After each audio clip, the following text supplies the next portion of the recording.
Всем доброй ночи. Итак, сегодня интересная тема, интереснейшая тема — дьявол. Вы пока собирайтесь, дорогие мои друзья. Я сейчас секунду поставлю эту зарядку. Я сразу поставила сегодня, чтобы надолго хватило. Так, секунду. Ой, куда он делся? Мгм.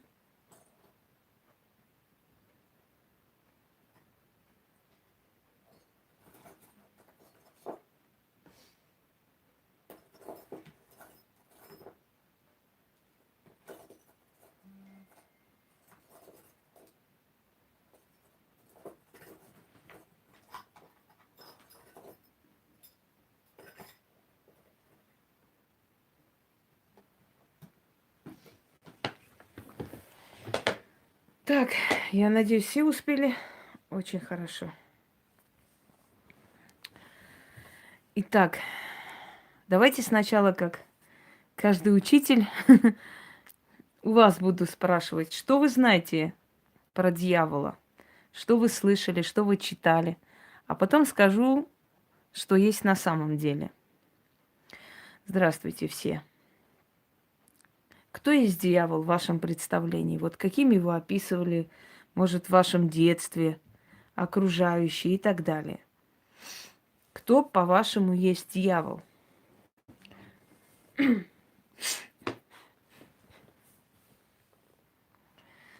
Добрый, пока собирайтесь.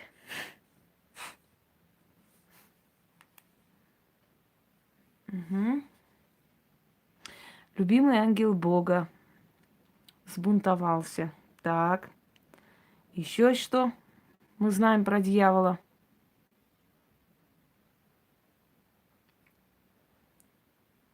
Темная сила, мощная, дарующая богатство. Это ближе к истине. Дальше.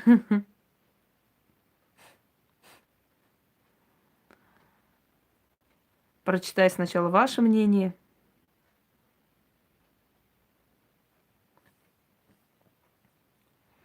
Угу. Единственное зло — стремление человека к власти. А почему стремление человека к власти зло?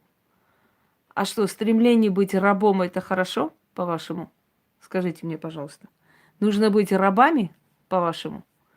Стремление человека к власти не есть зло. Это есть величайшая правда и правильная жизнь.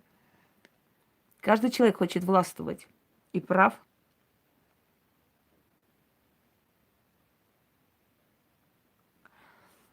Через эгрегор дьявол существует. А для чего? Ну ладно, я сейчас здесь в другом телефоне чат посмотрю, иначе мне трудно. Трудно успеть за вами следить. Можно тихонечко в углу, даже можете не тихонечко. Дьявол был послан на землю, чтобы людей склонять к чему? Да что ж такое? Да сейчас открою второй телефон уже. Склонять к чему? Нервы. Склонять на свою сторону, чтобы показать несовершенство человека. Давайте дальше. Мне кажется, что это просто другая сила, другой вид энергии. То есть одна энергия условно называется белая, другая темная. Близко к истине. Любимый ангел Создателя, имя ослепительный, блистательный, Люцифер, да, имеете в виду? Ну, не совсем, но ближе. Давайте послушаем ваши знания от дьявола, чтобы я уже вам сказала, что на самом деле кто он есть. И вы будете очень удивлены, узнав о нем, дорогие друзья. Потому что сведений конкретных, нормальных, исчерпывающих, древних знаний очень-очень мало. И такие знания могут дать люди, которые, скажем так, интересуются историей, этнологией, да, много читали. Именно вот в этом направлении они изучали очень много, и поэтому они знают. Муж говорит, сила, наверное, добрая. Но нет доброй и злой силы. Я вам скажу честно, изначально. Нет совершенно ни доброй, ни злой силы. Князь тьмы. Хорошо. Дальше. Любимый сын Бога. Так, добрый вечер. Итак, посмотрите, что, кто такой дьявол. Нет, я рассказывала, кто такой сатана. Но я и про дьявола тоже рассказывала. А вот именно настолько подробно, как я собираюсь сегодня вам рассказать про дьявола, я еще не рассказывала, потому что, понимаете, тем миллион, а я одна, я не успеваю и то воевать с некоторыми товарищами, то рассказывать, поэтому шпага Воланда отбрасывала тень в виде креста. Но это художественное, оно не может иметь ничего общего с истиной. Взято что-то за основу, но не более того. Добрый вечер, Ия. Кстати, имя Ия, чтобы вы знали, фиалка. Такое короткое, маленькое имя Ия.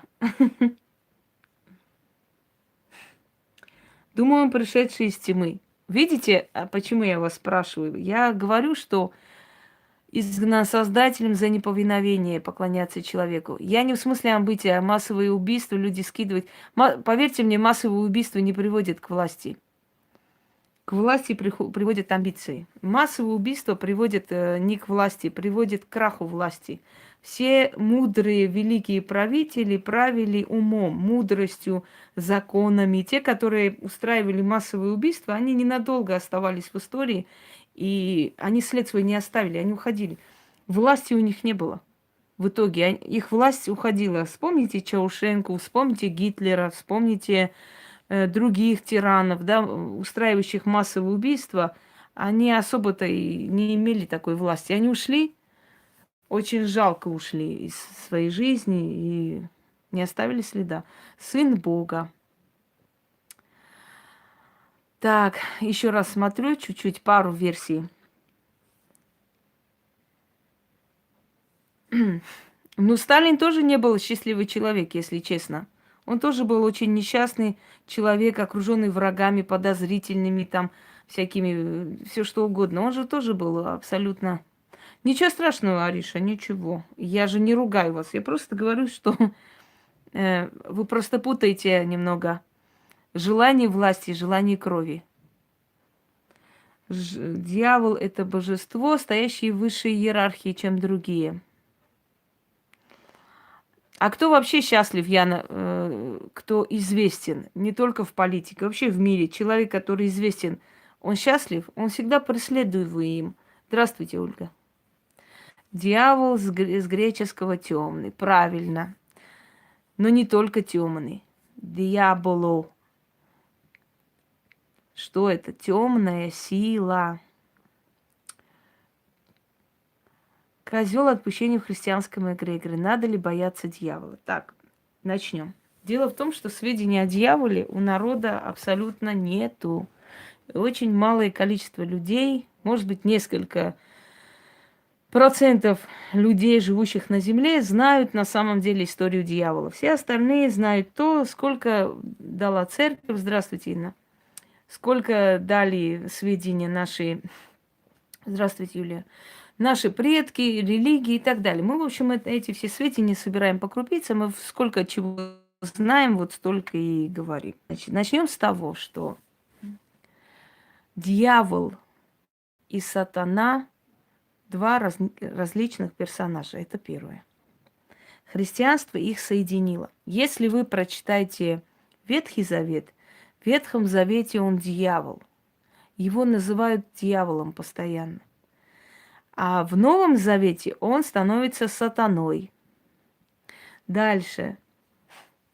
Про дьявола сведения известны еще с очень-очень древних времен. Хотя бы вспомните храмы дьявола, которые находили в древних шумерских раскопках. Да? Храм дьявола, который был в Пальмире, который сожгли, уничтожили.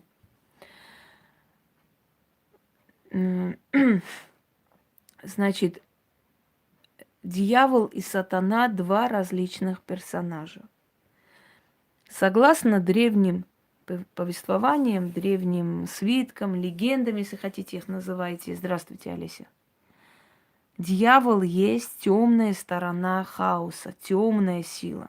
Во Вселенной существует две силы, то есть две энергии, плюс и минус, да, эти два взаимодополняющих энергий существует в космосе.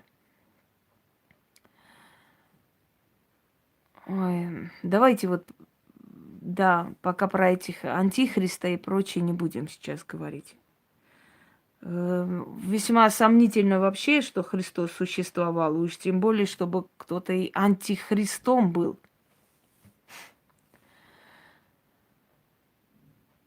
Дьявол – это темная сторона хаоса, которая существует издревле. И поскольку темная сторона хаоса, которая в себя воплощает, в себя вбирает всех темных богов, темных сущностей, все эти темные силы, у которых есть знания, тот, который дарует знания, дорогие друзья. Все, что касается знаний, идет от дьявола. Ну, воспринимайте это как в плохом смысле, как в хорошем смысле. Все, что на этой земле исходит, именно истинные знания, не просто там какое-то фуфлагонство, а знания, музыка. Помните, как говорили про Моцарта? Что Моцарт заключил договор с дьяволом. Вот вы когда-нибудь задумывались, почему все великие произведения были под подозрением? Почему все люди удачливые под подозрением? Почему сразу говорят, продал душу там сатане или дьяволу? Почему-то считали моряков, которые ни разу не претерпели кораблекрушение, поскольку там не то, что тогда цунами было больше, чем сейчас. Да, «Адвокат дьявола» тоже интересный фильм.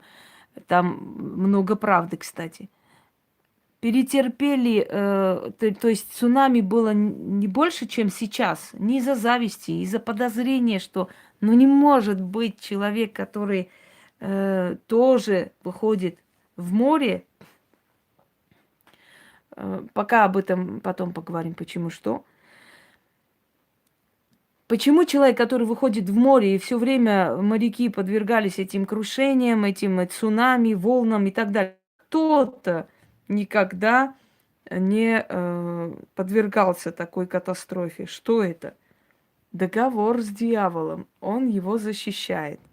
Почему, когда актриса чрезмерно талантлива, почему она просто вызывает восторг, любовь всех и вся, сразу подозрение.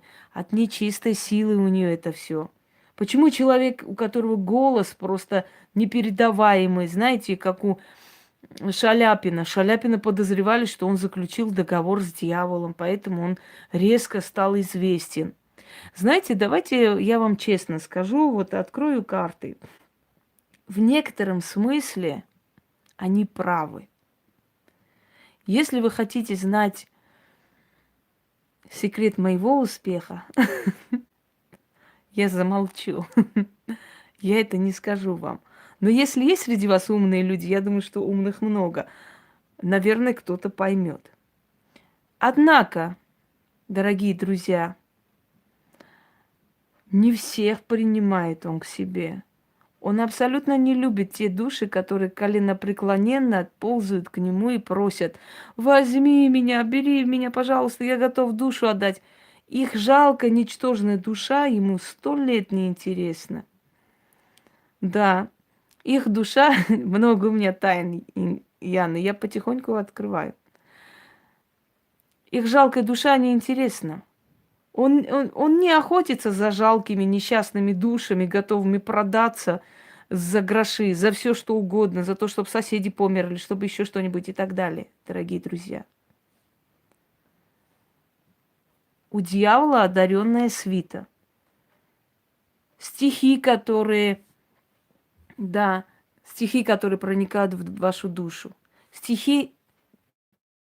Какие стихи нам запоминаются? Стихи, которые как будто льются. То есть что, то, что мы хотели бы сказать миру, но кто-то сказал нашими словами более красиво. И нам кажется, что это про нас, это наше. Мы бы хотели так сказать, мы бы сказали именно так. Откуда знает кто-то, кто талантлив, да, кто одарен, что именно вот так нужно говорить эти стихи? Был армянский поэт Авети Кисаакян. Он, кстати, написал, очень много написал. Он написал про любовь Адама и Лилит.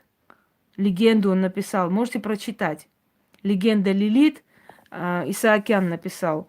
Он написал про дочерей дьявола. Он очень любил мистические темы, хочу вам сказать. Гоголя. Все наши писатели, все наши, скажем так, великие писатели, классики, которые запомнились, они очень любили мистическую тему. Кто у нас был, ну, вспомните, все, я забыла. Булгаков чего стоил? Это вы думаете, это просто так, эта информация приходила к этим людям? Да. Э, Понимаете, я поняла тебя, Ян. Так вот, эти все знания почему не открываются другим, а даются вот именно определенным людям, да? Сейчас объясню вам. Вот почему, скажем так, не всем дается определенные знания, как бы они ни хотели, как бы они ни стремились. Та же магия. Возьмем магию, далеко не будем уходить. Почему кому-то дана магия, почему кому-то даны просто редкие ритуалы и работы, а кому-то ну просто не дано это, невозможно. Сколько бы этот человек ни читал книг, как бы ни хотел, да? Да, рассказывала. Чтобы, ну я вскользь рассказала, сейчас хочу более углубленно. Сколько бы ни стремился человек в магию, все равно ему не дано, понимаете? Вот есть такой мультик «Лилит и Ева и Адам». Интересно, надо будет смотреть. Если не нужно, потом киньте нам ссылку. Правда, хочу посмотреть. Я давно хотела посмотреть его произведение. Так вот, он писал с такой душой, он писал такие просто проникновенные работы, что однажды, когда он шел по рынку, бедные люди собрались и читали его стих. Он написал про жизнь бедняков. И они, значит, один читал, и все там плачут, рыдают, мол, как этот человек знает нашу жизнь, как он чувствует. А он был сын богатых людей, он никогда не бедствовал, он был очень избалованный, он был очень такой гуляка. То есть он совершенно бедности не ощущал. Но он написал так, что они плакали. И он подходит, значит, мужчина такой представительный с цилиндром, с этим тростиком и говорит: нравится вам это произведение? Они ему говорят: слушай, господин, иди-ка ты отсюда. Ну ты не поймешь это. Это не для тебя, это не твоего ума дело. И прогнали его оттуда. И он ушел с улыбкой на устах. Он сказал, что я почувствовал, что я победил. Понимаете, они его прогнали оттуда, сказав, что это не его ума дело, не зная даже, что они читают его произведение. Почему так происходит? Вот как дано человеку прочувствовать? Почему человек может написать такое, что остается в веках? Как бы ни стремились, им это не дано. Они просят, они ищут выходы, они, может быть, занимаются оккультными науками, они какие-то заговоры ищут, они что-то читают, что-то делают и так далее. Причем здесь светлые? Светлых не существует. Есть силы темные и очень темные. Светлых сил нету. Забудьте об этом. Забудьте, нету понятия светлые или темные силы. Сила одна, она может и зло делать, и добро. Так вот, дорогие друзья, есть начало, есть хаос. Хаос делится на две половинки.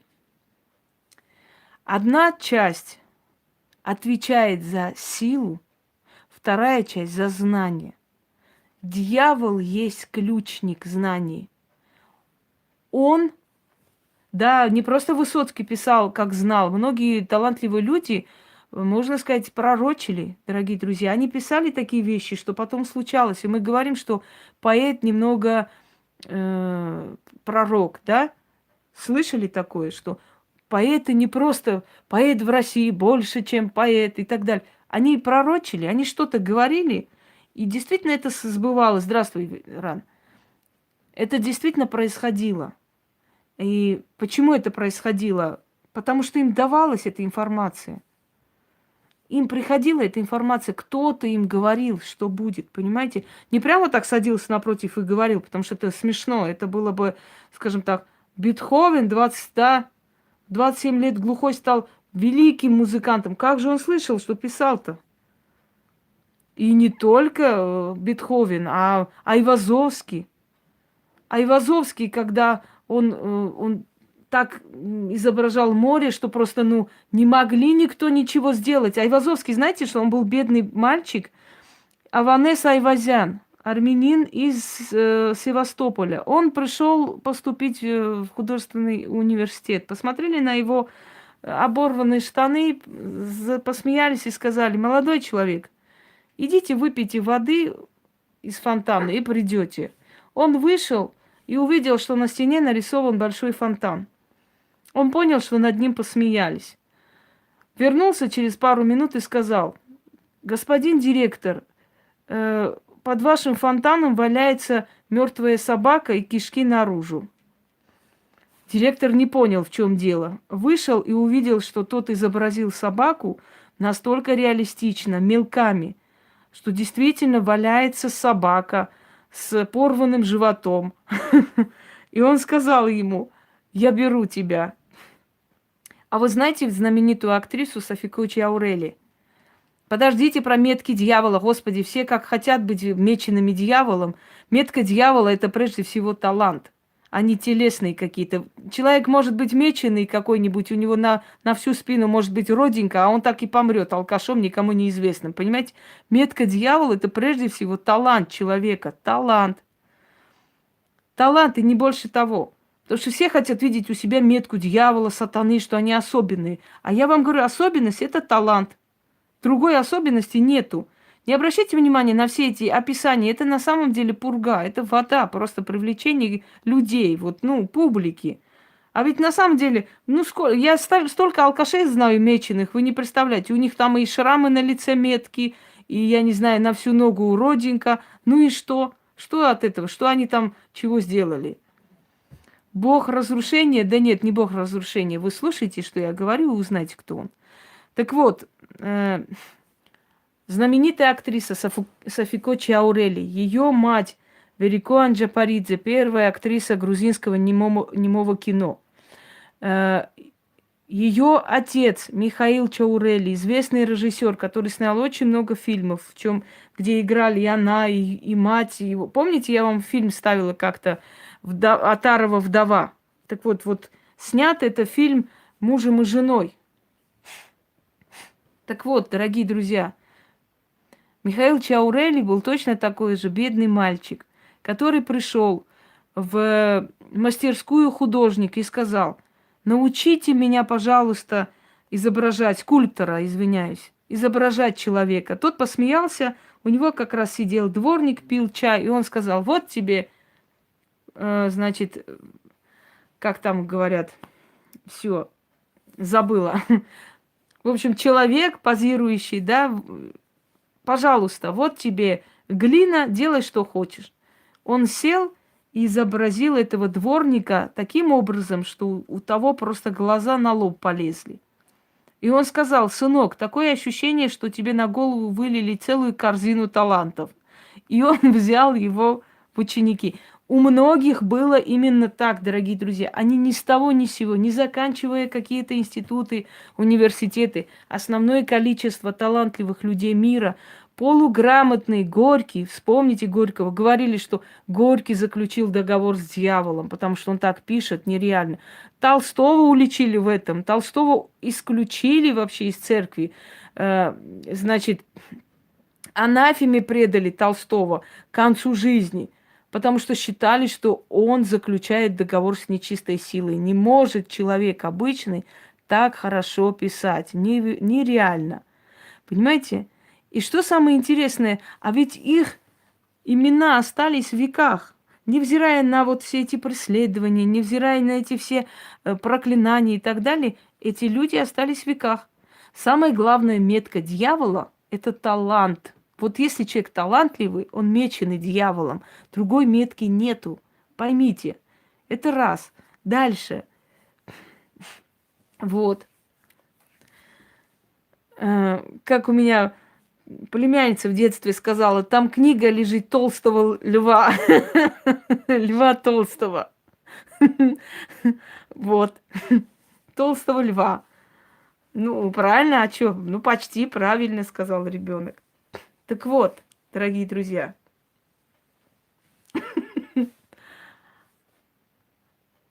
Так, да, отвлеклась. Кто есть дьявол?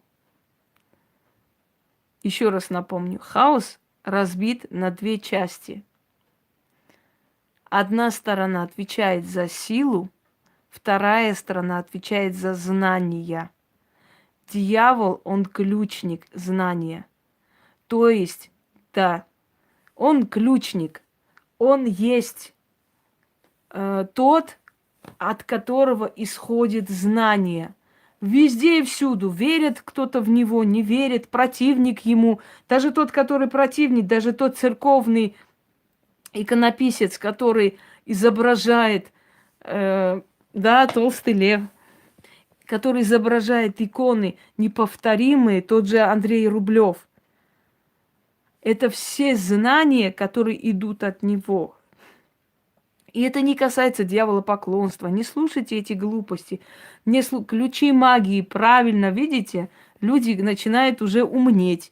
Да, да, да.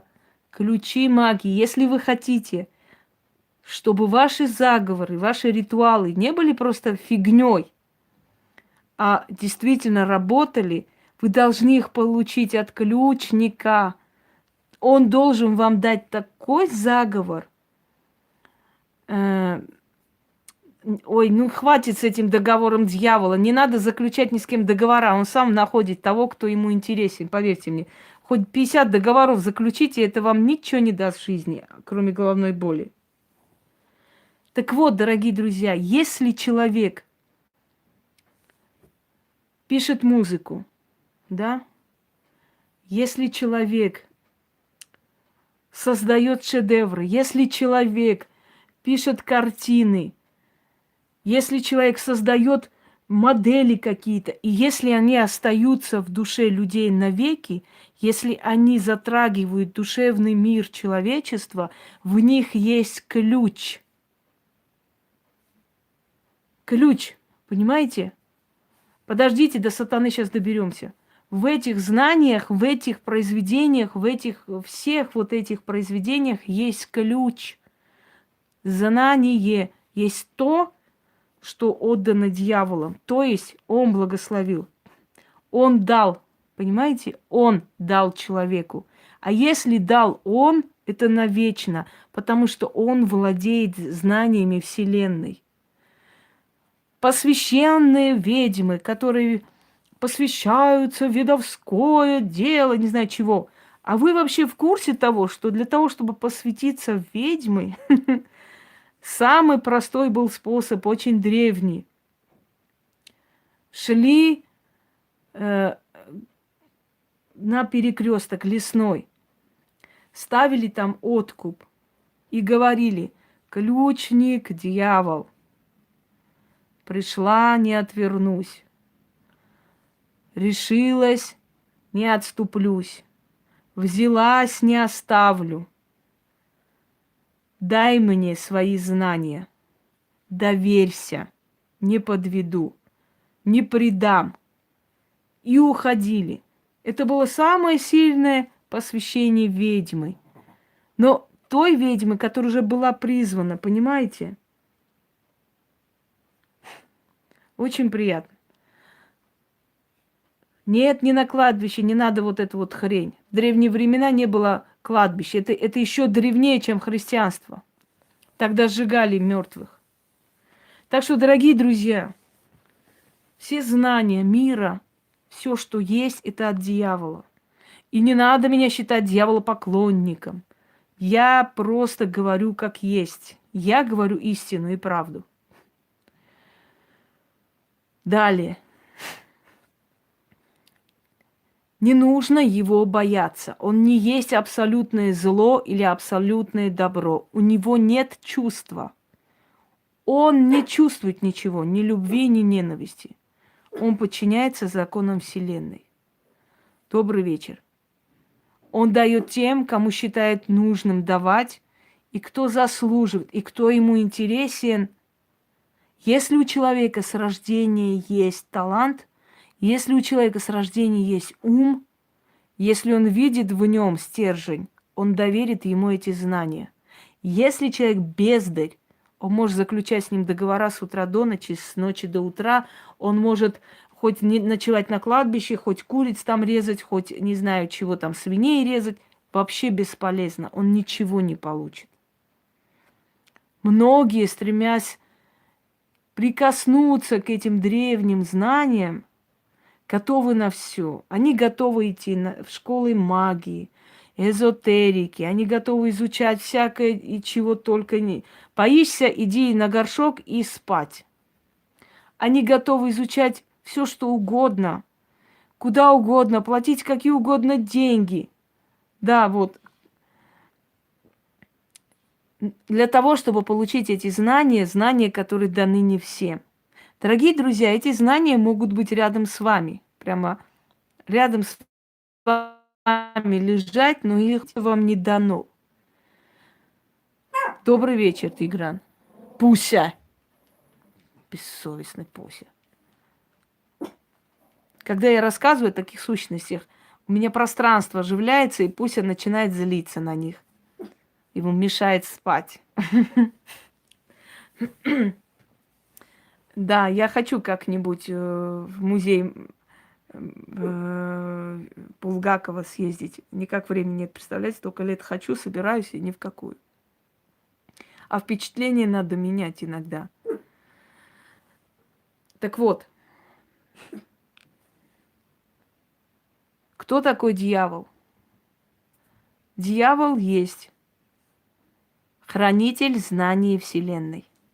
И все, что идет, все, что талантливо, все, что одаренное, все, что дано людям во всех сферах искусства, неважно, они врачи ли, они, что мы говорим, дьявольски хорош, дьявольски притягателен. Почему мы не говорим божественно притягателен? Мы говорим дьявольски притягателен, чертовски умен и так далее. Правда ведь?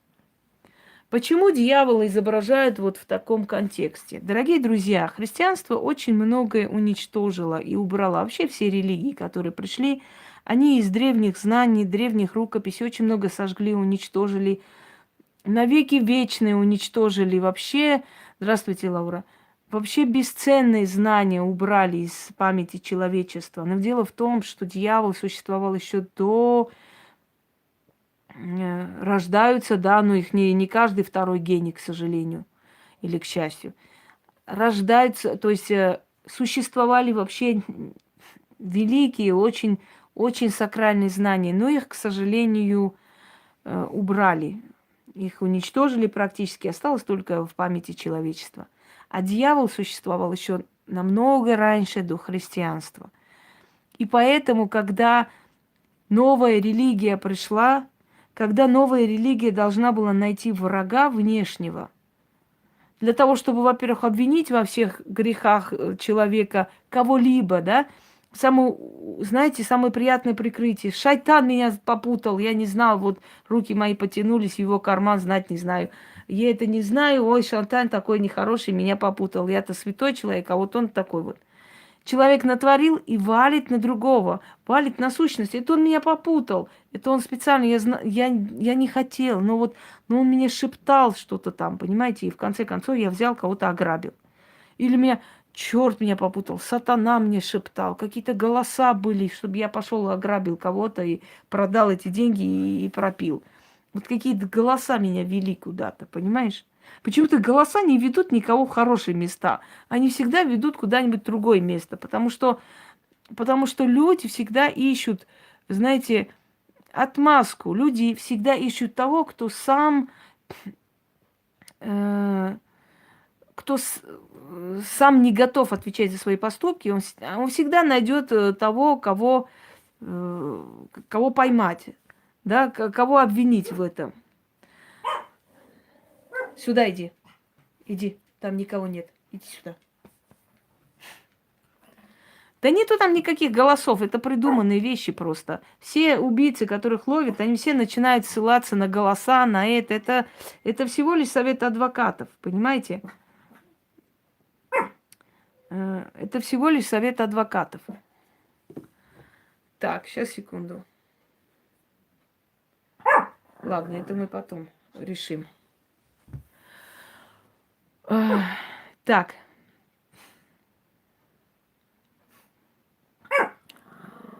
Вы эти слухи старайтесь поменьше слушать. Как они надоели. Посреди ночи им прям приспичило мусор выкинуть. Ну, и уже надоели.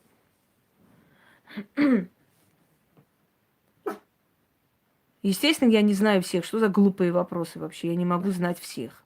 А зачем мне всех знать? Я вам сказала, да, но не каждый второй такой.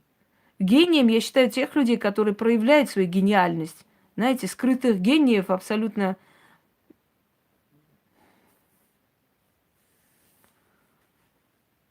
Вы, по-моему, какую-то глупость пишете. Я сейчас не про Пугачеву говорю, а про дьявола. Когда про Пугачеву будет прямой эфир, можете прийти.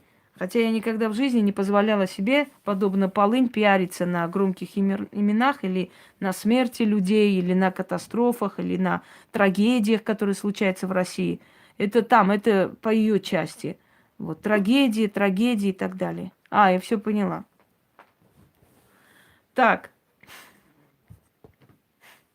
С ним все ясно. Это изначальная та часть хаоса, которая отвечает за знание. Он ключник. И все знания мира, которые действительно реальны, которые действительно добрый вечер, которые действительно стоящие, которые приносят пользу человечеству, все эти знания это отданы самим дьяволом. И поэтому может быть подозрение о том, что кто-то резко встал, кто-то прославился, кто-то, знаете, чрезмерно быстро поднялся и так далее. И вот эти подозрения о дьяволе все-таки не беспочвенны. Но я хочу вам сказать одну вещь. Пошел вон, Алекс, или кто там ты? Это я тебя спрашиваю, ты кто вообще? Что за чушь вообще? Зайдут чужой эфир, да, как идиоты последние. И кто это? Что это? Почему это? Ты зашел на прямой эфир, придурок. Зашел, посмотри, что за эфир. Не нравится, выйди. Что значит? Это все равно, как зайти в чужой дом и сказать, а что это вы тут живете, не пойму.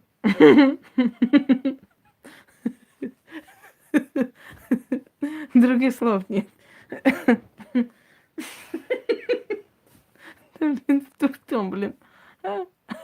Ничего страшного, Лиза, посмотришь в записи. Итак, дорогие друзья,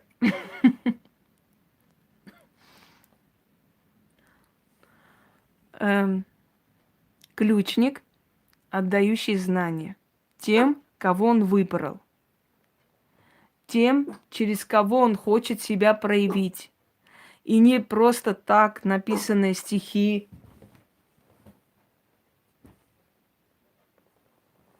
книги. Да, вот. А что вы тут делаете все? Подождите про цветок жизни, это мы потом снимем. И все произведения, которые остались на веках, ну, пожалуйста, та же самая Джаконда, Мона Лиза. Чем мне дьявольская вещь? Вообще непонятная. Ее улыбка, вообще непонятно, как можно такую улыбку изобразить. Это же нечто. С разных сторон ракурсов смотрят совершенно разные вещи. Ставят между ними зеркало, вообще разные вещи выходят. Чем не от дьявола, скажите? Кто может человеку дать такое знание, такое понимание жизни? Это же вообще... Какое лечение я должна остановить? Что за хрень вообще? Ничего не пойму. Что вы пишете вообще? Кто несет эту ахинею? Вот. Итак, напишите мне лично, я не поняла, какое лечение, чье лечение. Или из говногруппы приперлись опять тут, лезут, всякую ерунду пишут. Итак, дорогие друзья, перейдем к следующему этапу. Дети дьявола. Кто они, избранные дьяволом? Если вы когда-нибудь читали, изучали греческую мифологию, то я хочу вам напомнить про любвеобильного Зевса. Так вот, вот эта легенда любвеобильности, она не столько относится к Зевсу, сколько относится к отцу знаний, который, принимая облик мужей этих женщин, спал с ними. Здравствуйте, Альбина.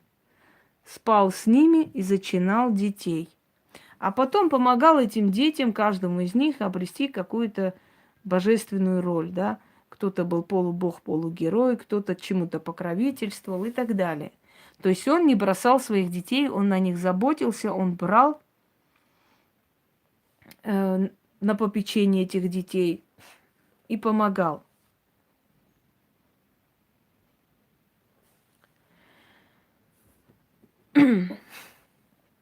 Итак, дети дьявола. О, видали?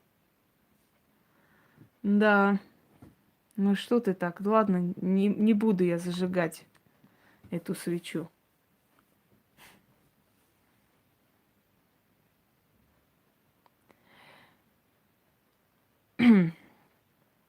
Здравствуйте, Хлоя. Он выбирает талантливых людей, а именно талантливых женщин. И от этих талантливых, сильных женщин он зачинает себе детей. Детей, которые будут впоследствии распространять его учение, его силу на этой земле.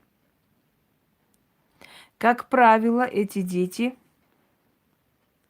получают очень многое в этой жизни. Они поднимаются, они успешные, многие из них могут быть президенты стран, многие из них могут быть просто наибогатейшие люди, они не бедствуют, они поднимаются за счет своего ума, даже если у них детство было бедное. Как происходит? Его дух вселяется в мужчину. И женщина, которая просто как бы проводит время со своим, естественно, разницу не чувствует и рожает детей. Если сделать ДНК ребенка, совпадет с ДНК этого мужчины, но душа его другая. Он всего лишь тело, которое нужно ему, чтобы вселить туда своего избранного ребенка. И эта душа особенная, эта душа не похожа на все те души людей, которые находятся. Это некая сущность во плоти. Это не человек. И человеческого у него очень мало. Не человек это не в плохом смысле, что он не человек, не людь. Нет.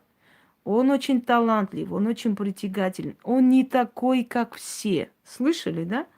Он необычный.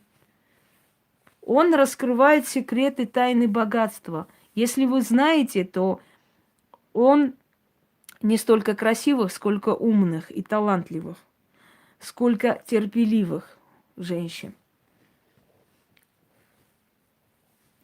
Если вы знаете, то многие, скажем, люди, которые... Одну секунду, я сейчас отвечу, я не понимаю, мне уже достали этими СМС.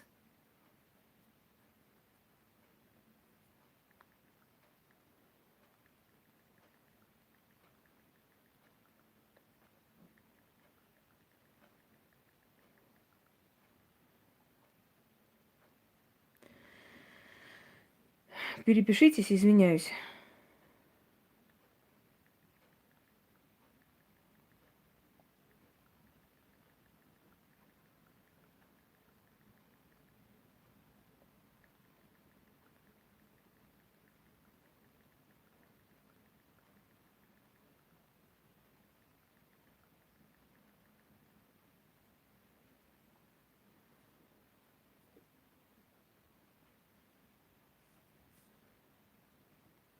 Так.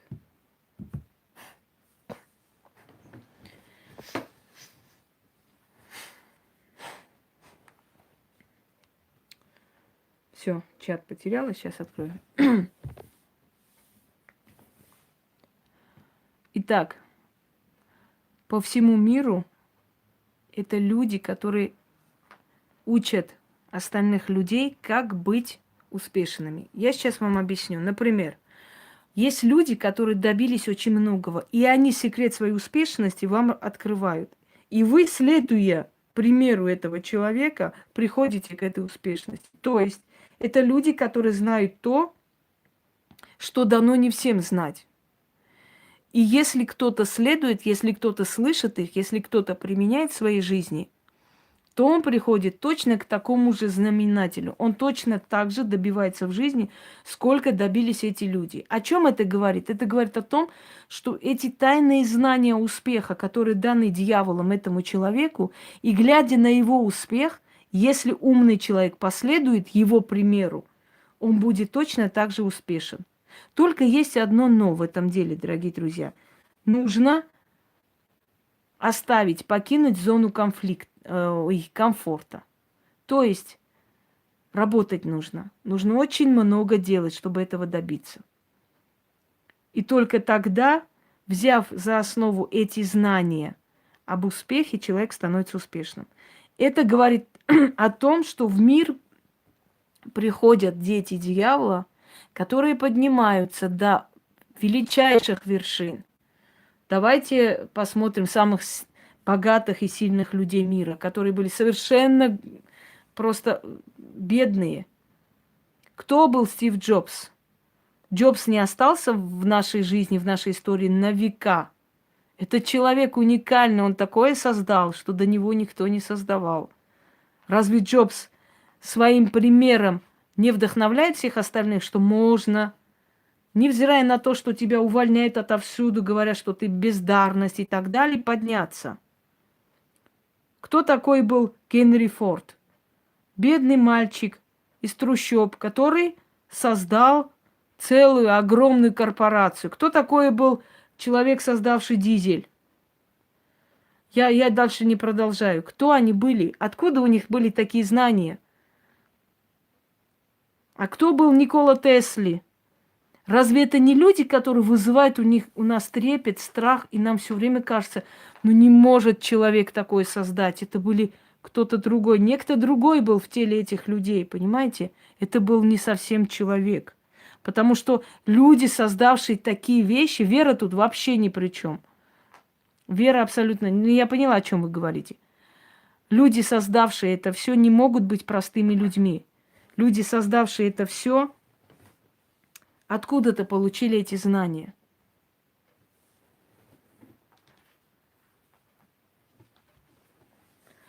Дьявол есть покровитель знания. Дьявол есть покровитель знания. А как использовать эти знания во благо или во зло, решает человек.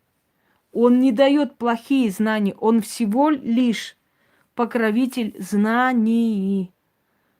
Понимаете? Ему дано знание, и он делится с теми людьми, с которыми считает нужным делиться. Все остальные учатся у этих людей. Все остальные следуют за этими людьми. Но выбирает он отдельных людей, он всех не раздаривает.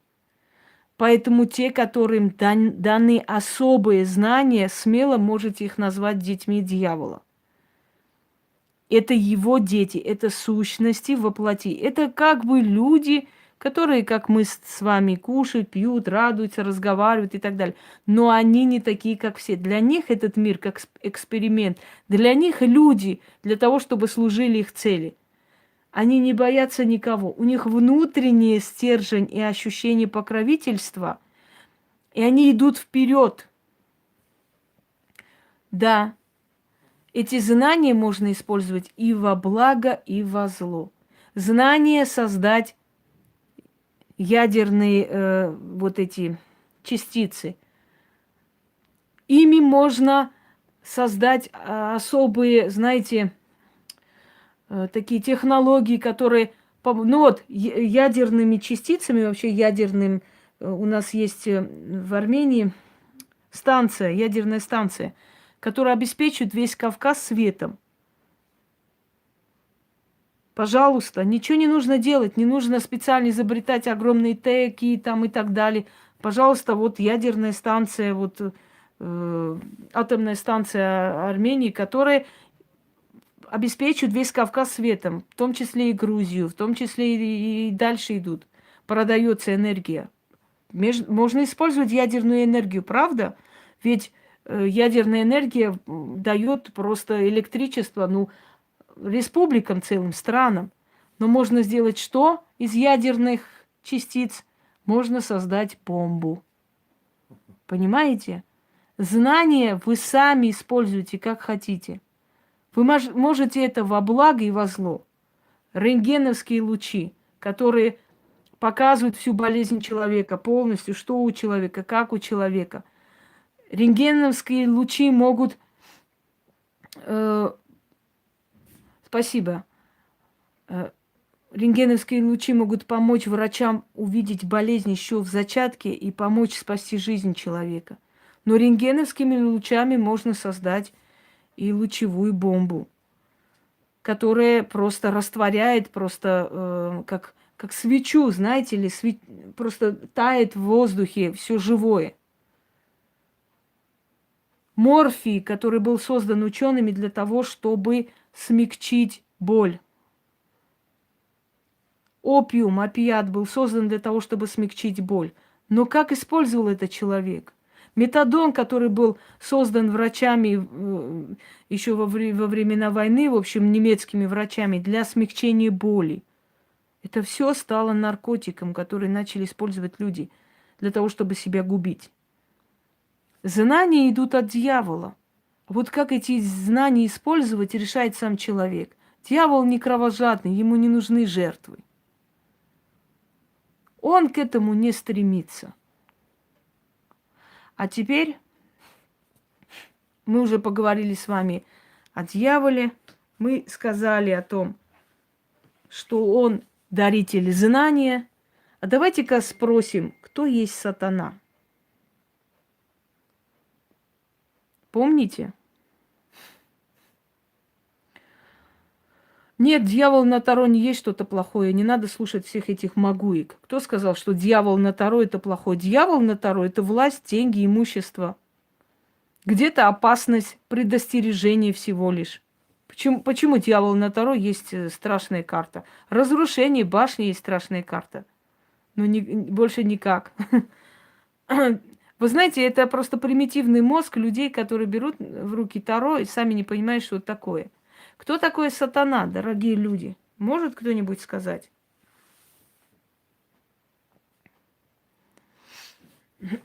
Какие у нас знания про сатану? Только не церковные, потому что церковных знаний это не те знания, которые нужно руководствоваться. Я сейчас вам открою 3 ипостаси, и вы удивитесь, что это совершенно разные сущности. Дьявола запомнили, кто он есть? Даритель знаний,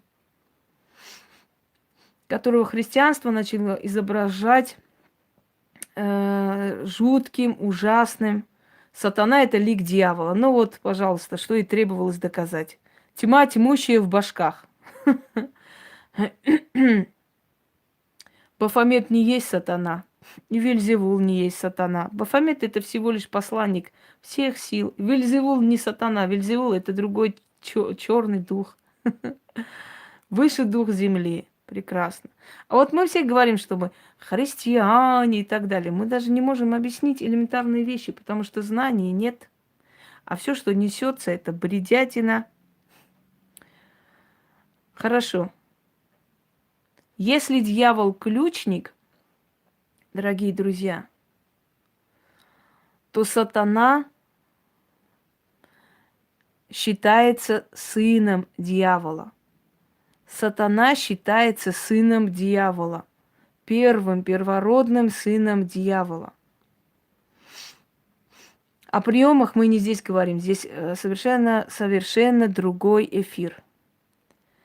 Он сын его, Старший сын дьявола есть сатана, которому он передал значительную часть своих знаний и силы, но который все-таки ушел из-за непослушания от отца. Он на него разозлился. Подождите с Люцифером, доберемся до него. Он на него разозлился. Наверное, я все-таки тему прямого эфира поменяю, чтобы более понятно было. Или нет все-таки, пускай будет дьявол. Он рассердился на него. И он отправил его в черный хаос властвовать. Он дал ему трон и отпустил от себя. Но он его отец, и он время от времени ему помогает. Дьявол не падший ангел. Не надо мне эту поповскую сказку сюда приносить. Не надо эту хренотень. Он возгордился, что он красивый, за это был изгнан. Но только дебилы могут поверить, что тот, который красиво возгордился, за это его выгнали. Только идиоты. Вот только баранам могут внушить такое. Да, родовое дерево дьявола, наверное, так правильнее, точно. Так вот, дорогие друзья, ушел сатана и начал властвовать в хаосе. Вот сатана кровожадный, ему жертвы нужны. Но в Библии много чего написано непонятного. Но он всего лишь темная сторона хаоса.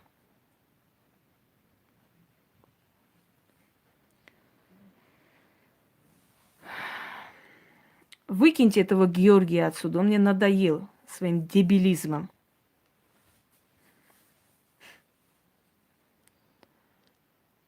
Он никого не искушает. И жертвы, которые он требует, совершенно не кровавые. Он требует жертвы ваших сил, энергии.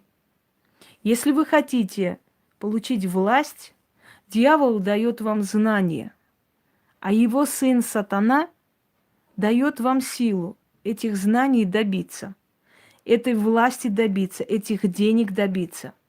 Если дьявол дает знания, а использовать вы можете как вам хочется и как вам нравится, вот исходя из вашего желания. Если дьявол дает своим детям необычные знания, которые, скажем, нигде нет, да, он владеет легионом, сейчас объясню. Если дьявол дает знания, которые нигде нет, и дьявол избирает определенных людей, и от этих людей рождаются у него дети, которым он доверяет сакральные знания, да, то сатана действует по-другому. Сатана дает вам желание достичь своими знаниями власти, править, разбогатеть. Он дает человеку деньги, имущество. Поэтому многие ритуалы, обряды в магии, они связаны именно с деньгами. То есть именно с сатаной. Желание получить власть, деньги, имущество, да, властвовать над своими врагами. Сатана. Это к нему. Сатану изобразили похожим на черта, с копытами, там, безобразным. А ведь на самом деле он был очень красив. И это первородная сила. Это князь тьмы. У него есть огромный легион. У него есть огромная сила, энергия править, направлять эти легионы, защищать своих детей, потому что у него тоже есть дети на земле. Дети дьявола, они умны, но у них нет такой сильного такого стремления к власти. Пожалуйста, Эйнштейн, он что, хотел президентом стать? Кого вам еще провести? Профессора, умнейшие люди, которые ходили там в обносках, то есть им не было так интересно ни какие-то имущества, ни деньги. Они были всецело поглощены в свою науку, свои знания, свои изобретения, чего-то еще там, понимаете? Не было особого стремления к власти, имуществу, деньгам. Это их не так манило особо.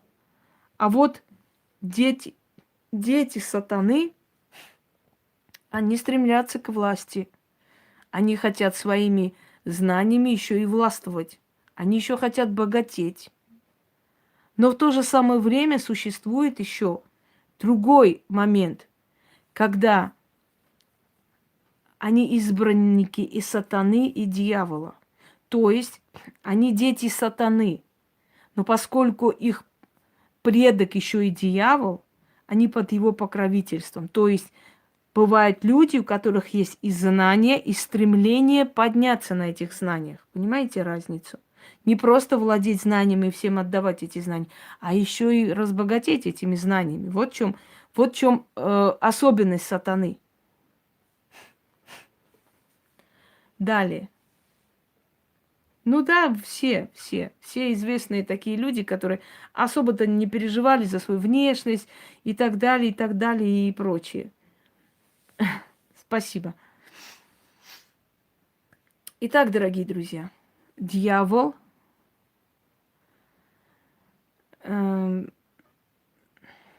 выкиньте этого бича отсюда, кто этот Сергей или вот этот чмо. Придут вот такие вот эти церковные барашки и начинают тявкать. Выкиньте этого чмошника отсюда. Так вот, первая часть. Знание есть дьявол. Второе. Власть, сила, богатство есть сатана. И он требует у нас жертвы. Но жертвы не кровавые, жертвы, чтобы мы делали что-то, чтобы мы отдавали свою энергию. Время он берет у нас, силы наши берет, а взамен отдает имущество, власть. Да? Искушает ли сатана людей? Абсолютно нет. Ему настолько плевать на людей, я хочу вам сказать. Он играет ими, как игрушками. Ему настолько неинтересны люди. Он настолько высоко стоит над ними. У него столько легионов темных духов. У него столько дел. У него свое царство. У него свои дела.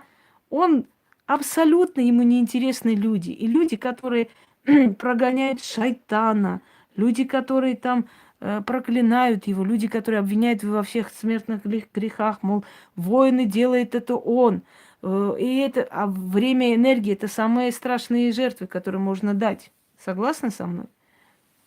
Самые великие жертвы, ведь это наша жизнь, и это уходит на то, чтобы мы поднялись, чего-то создали. Добрый вечер. Никого он не искушает. Ничего он не делает. Люди сами это делают. Люди сами, нарушая законы мироздания, приходят к этому. Люди, говоря о Боге, режут друг друга перед камерами. Люди, говоря о Боге, устраивают крестовые походы и обвиняют во всем сатану. А ведь сатана здесь ни при чем. Это жажда власти, наживы, денег, имущества, отобрать чужое. Это человек, это сущность его такая. Если человек нарушает законы Вселенной, я уже говорила, его защита уходит. И он уже не под защитой силы богов. Он уже предоставлен сам себе. Поэтому он сам себе жизнь поганит, дорогие друзья. И более ничего. Кстати, вот это вот ролик про сказку Али-Бабы я хочу удалить, потому что мне настолько омерзительно вот это видеть. Я думаю, что кому нужно, все посмотрели, правда. Давайте я его удалю отсюда. Потому что достаточно, мне кажется, вы увидели и достаточно поняли, что это за товарищ на самом деле. Хочу его убрать из своего канала, потому что он действительно не нужен просто здесь. Мне просто мерзопакостно этого дурака здесь цитировать.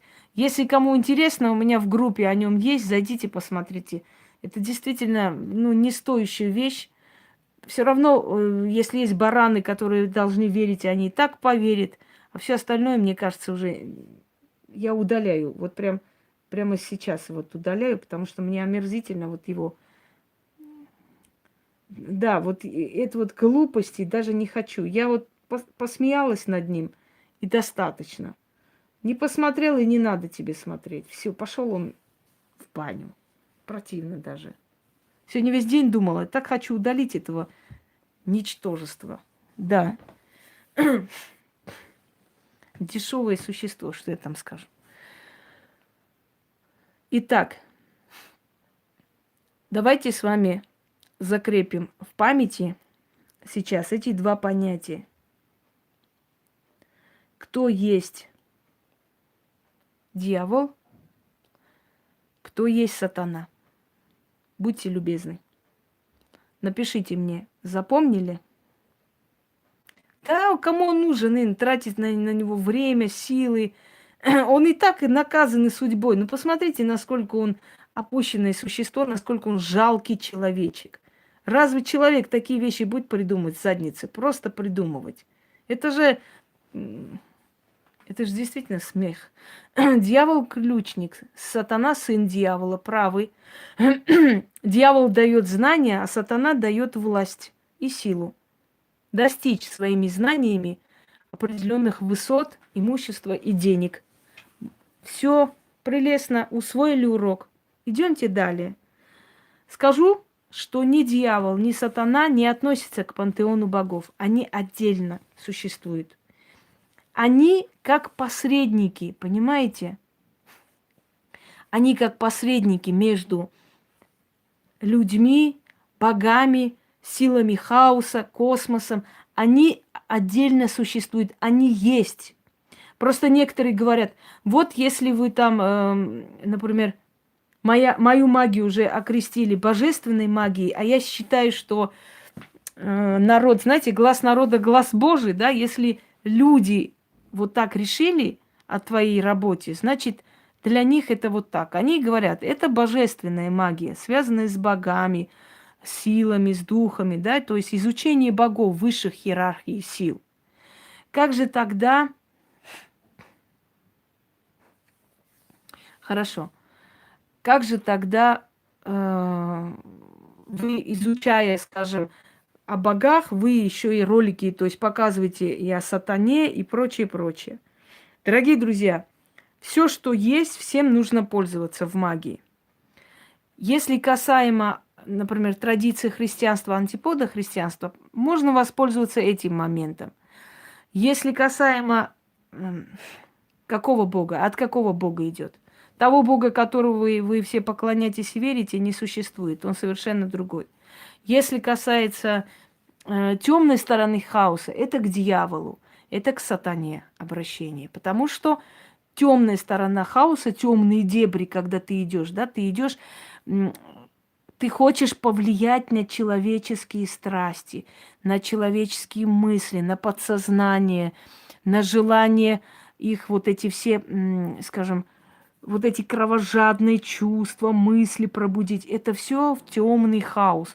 А там правят дьявол и сатана.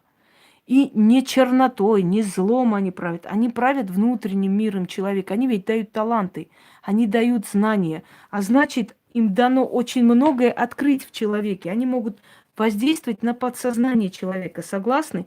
И если я хочу воздействовать на подсознание человека, я создаю или беру свои созданные ритуалы, которые на основе темных знаний, то есть то, что затрагивает подсознание человека. А в подсознании, дарующий подсознание, дарующий знания, которые вне всяких понятий, который меняет каким-то образом сознание. Знаете, такой момент другого сознания, да, такого непонятного для всех. Это все относится, да, это все относится к темной сфере. Это все относится в темной сфере, поэтому, если я хочу повлиять на подсознание человека, я обращаюсь к демонической силе, к дьяволической силе, к сатанинской силе, то есть туда, в темные дебри хаоса. Они обитают там, это их место, это их владение. И они уважают владение богов. Боги уважают владение темных сил, сил черного хаоса, которые для себя существуют.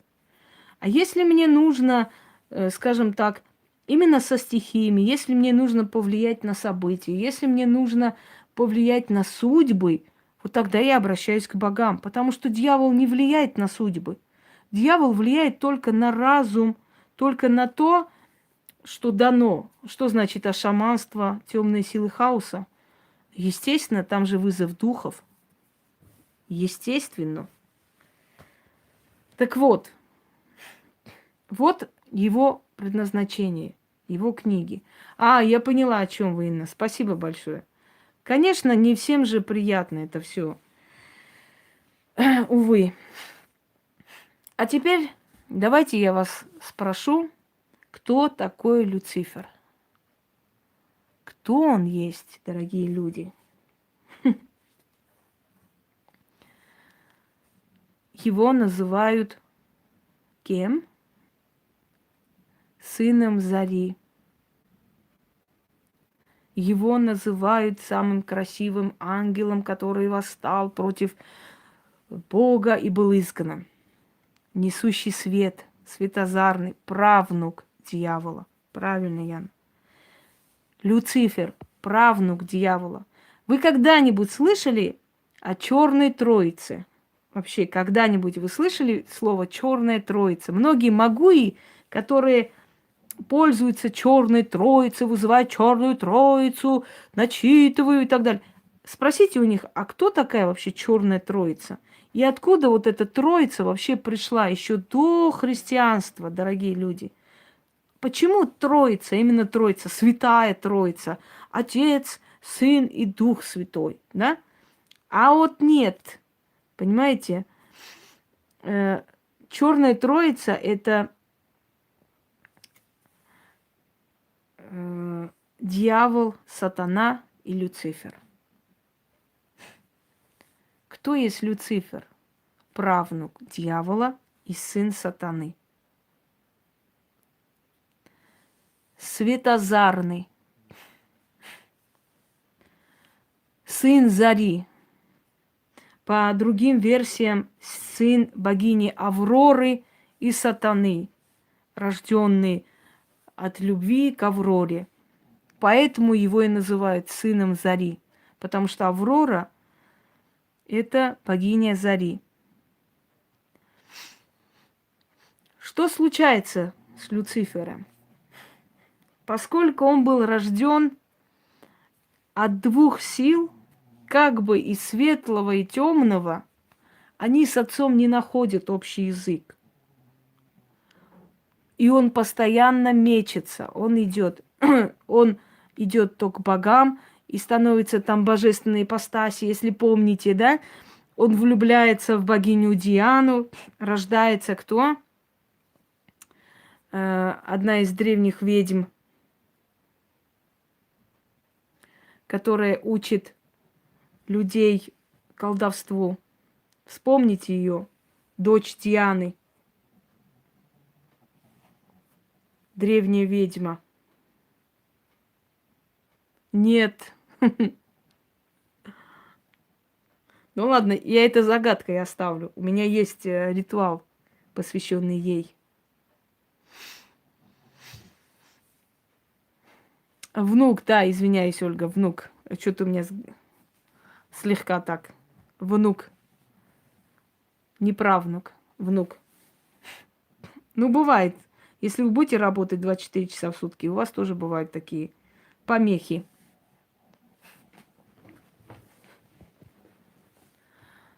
Ну, итак,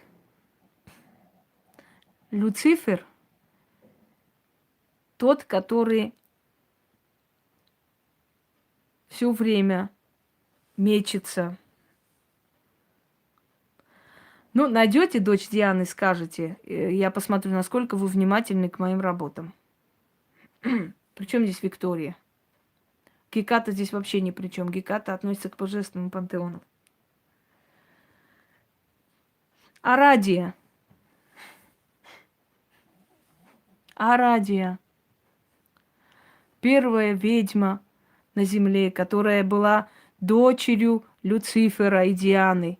И учила людей колдовать. И учила ведьм колдовать. Она передавала тайные знания. Никто не замечает, что во всем фигурирует слово какое? Знания. Знания. Мать дьявола есть хаос.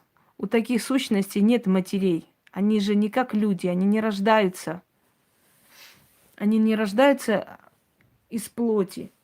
Они создаются веками, тысячелетиями. Как это происходит, мы не можем знать. Нам это просто не дано. Так вот, дорогие друзья, Люцифер – это как раз тот, который носитель знаний, но который восстает все время против своего отца, то против своего деда. И вот это его, скажем, личные качества Библия переделала под себя, что Люцифер восстал против Бога. Он не против Бога восстал, он восстал против своего отца, сатаны. Но тот его не изгнал, тот понял его, потому что его суть половина светлая, половина темная. По тому же принципу существует, ну, не легенда на самом деле, этот человек, этот богатырь, и так я и преподавала в институте, этот богатырь эпоса персов Рустам. Рустам, который родился матерью, правнучкой Афрасиаба, нелюбимого царя и врага Персии, да, и известным любимым богатырем Достаном. То есть он был наполовину темный человек, наполовину светлый. Он делал добро, он хотел делать людям добро, но все время оказывал медвежью услугу, к сожалению.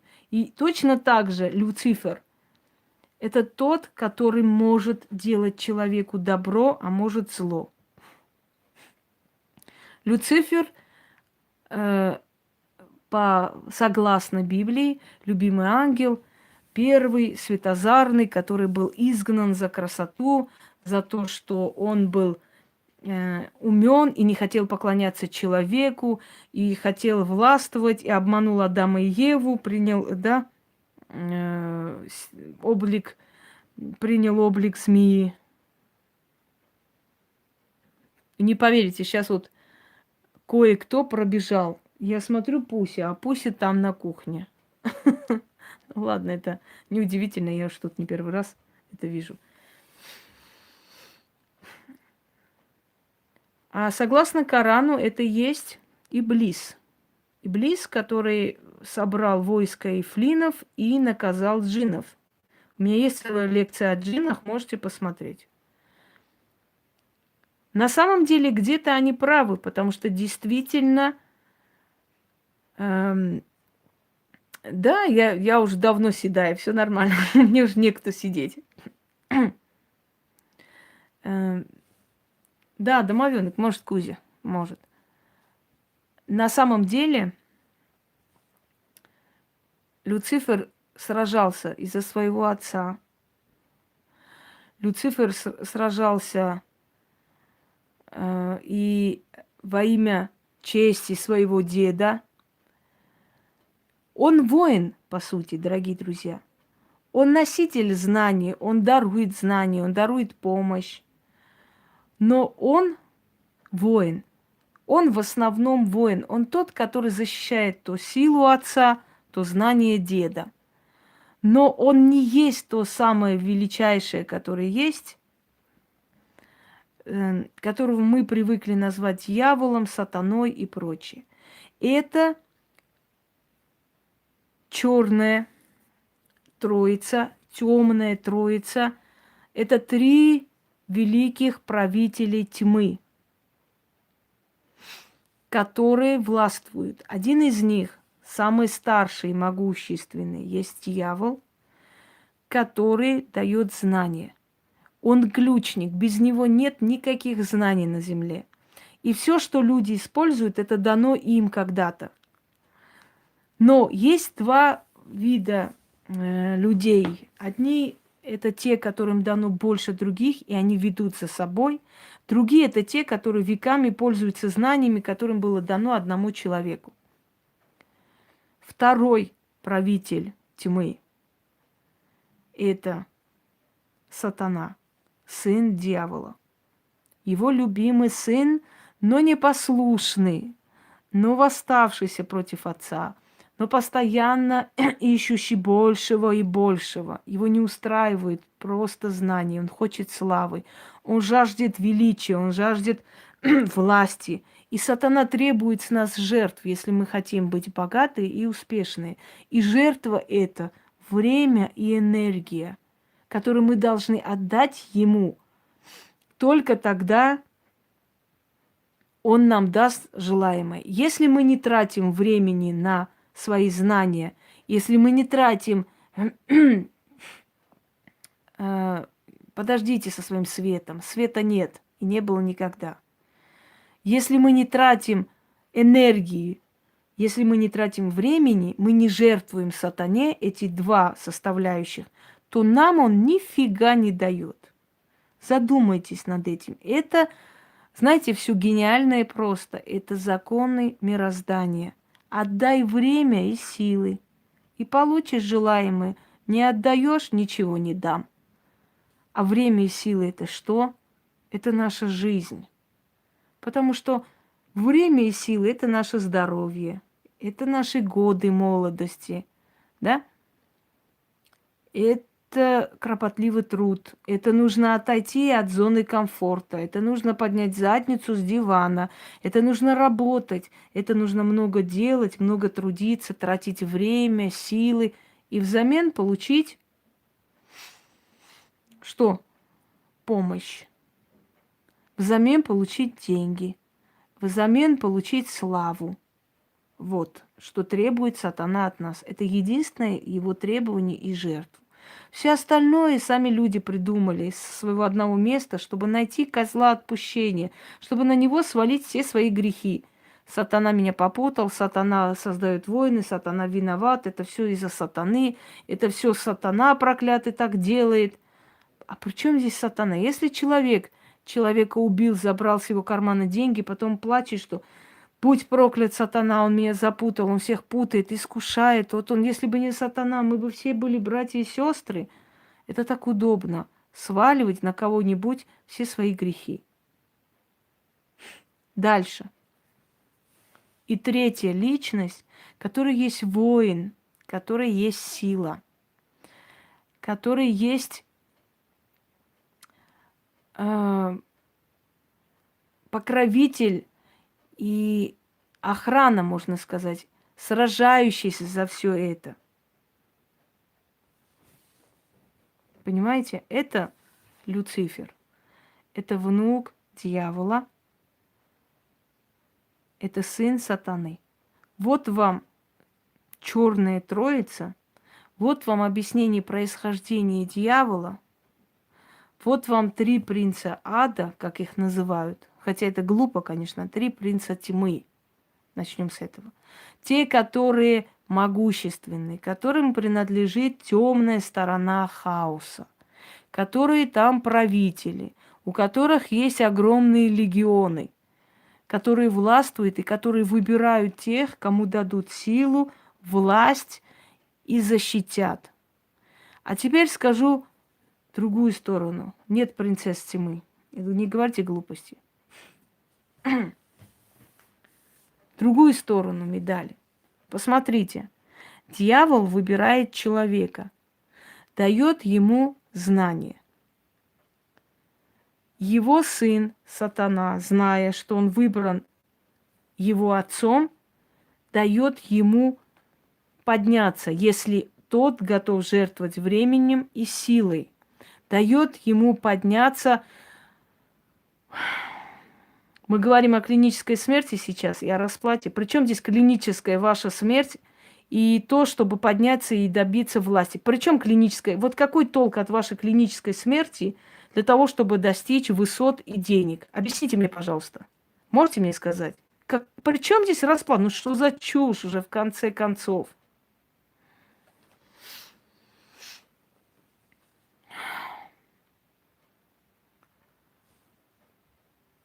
Сатана дает избраннику своего отца, тому, кто он дал знания, он ему дает стремление к власти. И если тот готов пожертвовать временем и силой, то он получит теперь и деньги благодаря своим знаниям. Люцифер, который есть, пошел вон, в чем расплата, иди отсюда. Ей-богу. Люцифер, который есть внук дьявола, он защищает человека, которого одарил его дед знаниями, его отец имуществом, славой и деньгами, и он это все теперь защищает. Вы меня теперь поняли, в чем функции этих трех темных принцев тьмы или черных правителей, дорогие друзья? Светлого хаоса не существует, не существовало, не будет существовать никогда. Светлого нет, это условное обозначение. Просто условное обозначение. Наверное, что-то не поняли, 100%. А теперь будьте добры, скажите, почему человек, который избран дьяволом, и он отдал ему, не знаю, свои знания, сразу же идет под покровительство его сына сатаны. И тот начинает ему давать имущество и деньги, взамен забирая его силу и время. И почему потом с этим всем багажом знаний, силы и богатства этот человек под защитой третьего правителя тьмы Люцифера? Потому что они все действуют втроем. Они втроем есть. Если кого-то выбрал старший правитель, его будут защищать два других правителя. Понимаете меня? Это говорит о том, что если человек умен, если ему дали это имя, то есть ум, талант, знание, то он обязательно с помощью этого, если он будет работать и отдавать свою дань сатане, он теперь станет богатым. Если он станет богатым, то обязательно он будет под защитой другой силы. Его богатство, ум останутся на века его потомкам, и так дальше продолжится. Теперь меня поняли, дорогие друзья, в чем функция этих трех черных сил? Я все сказала. Вопросы есть? Мне кажется, я так разжевала уже. Я настолько уже... Да, Яна. Потому что не может талантливый человек быть бедным. Если талантливый человек бедный, это значит, один из этих темных правителей его не взлюбил. Ум дали, или он не согласен ничем платить, чтобы подняться. Понимаете? Не может быть талантливый человек бедным и незащищенным. Талантливый человек богатеет и находится под защитой. Вот и все, дорогие люди. Слушаю ваши вопросы теперь. Происходит то, Сашенька, что ты попал не туда, куда надо было. А если ты видишь, что ты не туда попал, нефиг тут писать. Иди своей дорогой тихонечко, пока не натравили на тебя всех собак. Я слушаю ваши вопросы, дорогие друзья. Прояснилось в голове? Просто эти три силы соединили воедино и засунули в Библию. Поэтому где-то он дьявол, где-то он сатана, где-то он Люцифер. И люди путаются, они не могут понять вообще, что такое, а как понять, а почему он дьявол где-то, а почему он где-то сын зари, светлый, а почему он где-то сатана. Вот как понять? Потому что эти три понятия просто соединили и засунули просто вот, знаете, не глядя туда. Вот и все. А на самом деле это все три силы. Почему все религии их ругают? Потому что религиям неудобно и невыгодно, чтобы люди знали, что все, что им дается, это не есть от Господа Бога, боженьки, которого они так радостно пропагандируют. Вот почему.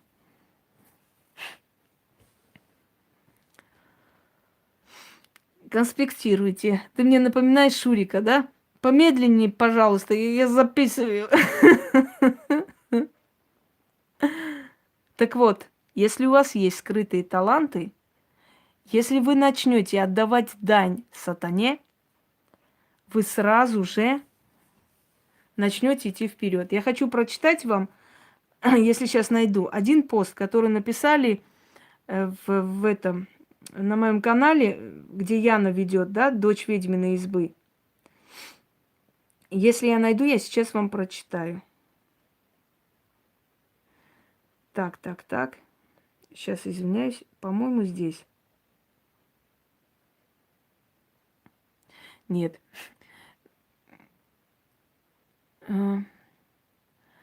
Какую дань? Сила. Дань – это время твое и сила. Ты будешь отдавать дань силой и временем. Если ты это отдашь, ты разбогатеешь. А ты и отдаешь, и время отдаешь, и силой. Никак. Если вы, ну это и есть сила, жизненная сила, есть энергия, не знали? Если вы, дорогие друзья, имея таланты, не отдадите второму правителю тьмы то, что он требует, ту жертву, которую он хочет, например, не отдадите ему свое время и свои силы, он вам ничего не даст. Вы не разбогатеете, ваш талант так и останется. Поэтому те, которые орут, что хотят заключить договор с дьяволом, с сатаной, не знаю, чего-то еще, очнитесь. Не нужны ваши договора, ему 100 лет и 500 лет не нужны. Он просто вас выбирает, если он выбрал, и он сам вас ведет. Сделайте, как он говорит, и у вас будет все хорошо. А ваш договор 100 лет никому не интересен. Знаете почему? Конечно, дают знания. Все, что дают знания, это и есть от него. Любое знание. Сейчас я хочу... Не могу найти, Ян. Ты мне как-то присылала? В общем, расскажу. Женщина, которая увидела мой канал, стала смотреть, и она пишет, что у нее был очень бедный период. Пост, который ты мне отправляла, под роликом написано человеком. У нее был очень трудный, бедный период, и она не знала, как вообще выпутаться, что делать, и жила на одну зарплату. Когда она зашла на мой канал, посмотрела, начала делать ритуалы фортуны, начала просить, и вдруг из ниоткуда ей приходит идея. Я думаю, что она, может, слушает. Ей приходит идея какая? Делать свечи. Делать ароматные, красивые свечи. Она начинает изготавливать свечи, изучает, как там нужно это изготовить, берет материал, начинает делать свечи. Открывает там, по-моему, у нее в Твиттере или где-то есть, да, свой магазин, так, группу. И она начала, спасибо, Инна, она начинает на этом подниматься. У нее начинают делать заказы. Сейчас она средний живущий человек, который вполне довольна жизнью. Ведь такая работа, она, знаете, есть работа, которая чем дальше, тем больше узнают, правда? То есть это не на убыль идет, а наоборот, это не трусы продать, сегодня продала, это знание, Инстаграм, да. И человек поднялась. Видите, каким образом они могут помочь развить ваш талант? Если вы отдадите время, еще раз повторяю, время и силу. Чернобог и прочее, прочее, это все относится к пантеону богов. Я про это уже объяснила. Это часть хаоса темная, которая отвечает за подсознание человека. Эта часть хаоса за судьбой человека не отвечает. Сатана не влияет на судьбу человека. Не влияет, дорогие друзья. Хотя его и призывают для того, чтобы он наказал. Но он может наказать. В нем есть эта агрессия. То есть отобрать все, что отдал, обратно, да, и наказать человека. Но это больше как антипод христианства здесь рассматривается, чем именно тот самый сатана, о котором я рассказываю. Боги относятся к другому пантеону. Я уже в своей лекции это сказала. Если будет время, перемотайте и заново по новой посмотрите вот этот прямой эфир, и там все сказано. Там я уже все объяснила, все сказала. Что я хотела вам сказать, все забыла уже. Я думаю, что уже вопросов не осталось, но если осталось, можете задавать.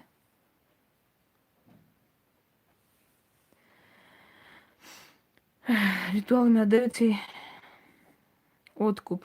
Ну, почти что так, если есть ритуалы, в которых я про откуп не говорю, вы отдаете свое время и свою силу. Каждая минута вашей жизни,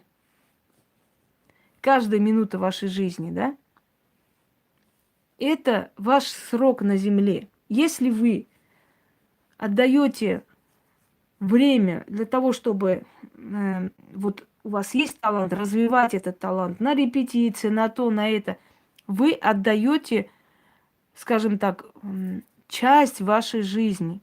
То есть вы дарите какую-то часть вашей жизни силе, той силе, которая вам дала этот талант.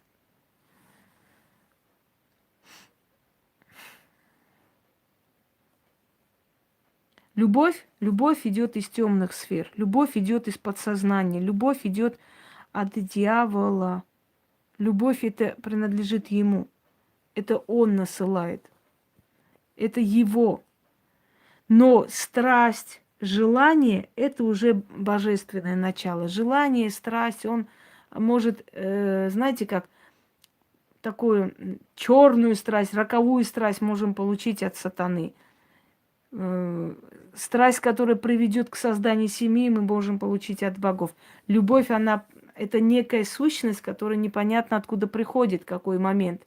То есть она принадлежит и этой силе, и той силе. Здесь она более насыщенная и черная, там она более светлая и созидательная. Ведь из-за любви человек может убить другого человека от ревности, да?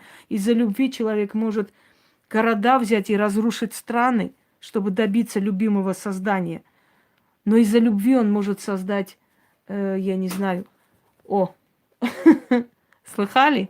Чё? У нас лампочка перегорела, причем лопнула так, что Пуся испугался. Я сейчас там включу в другом месте свет. Извиняюсь, сейчас приду. Ой.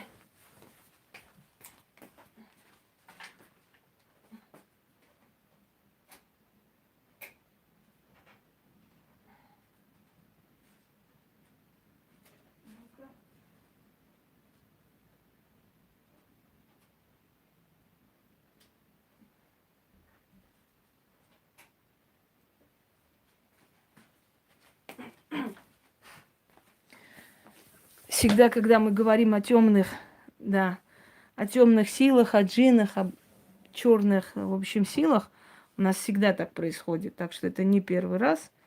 Мы к этому привыкшие. Не знаю уж, как вы, а нам спокойно. Только Пуся боится, бежит сюда. Я вас слушаю. Да, энергия. Вот мне энергия. Дорогие друзья, давайте возьмем мой пример. У меня есть эти знания. Вы согласны со мной? Хочу вас спросить. Я скромный человек, скромная женщина. У меня есть знания. Давайте скажите вы мне, пожалуйста. Знания у меня есть, по-вашему? Вопрос. Сейчас жду ответ.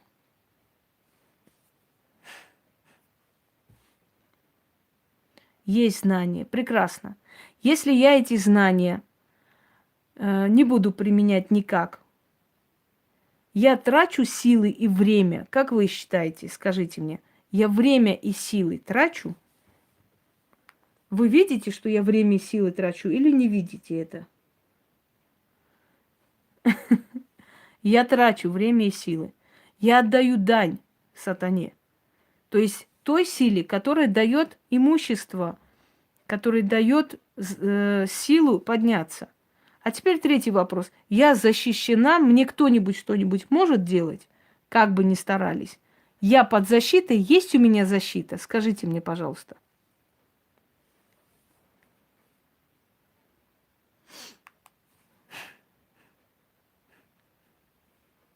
Да, у меня есть защита.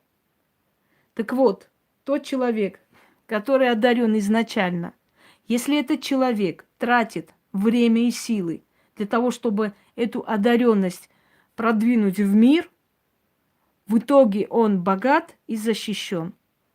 Вот четко, ясно по ступенькам я вам объяснила, что такое быть избранным дьяволом, что такое быть, скажем так, тем, кто от дьявола берет свое и так далее. Нет что? Что именно нет? Нет чего? Не совсем поняла.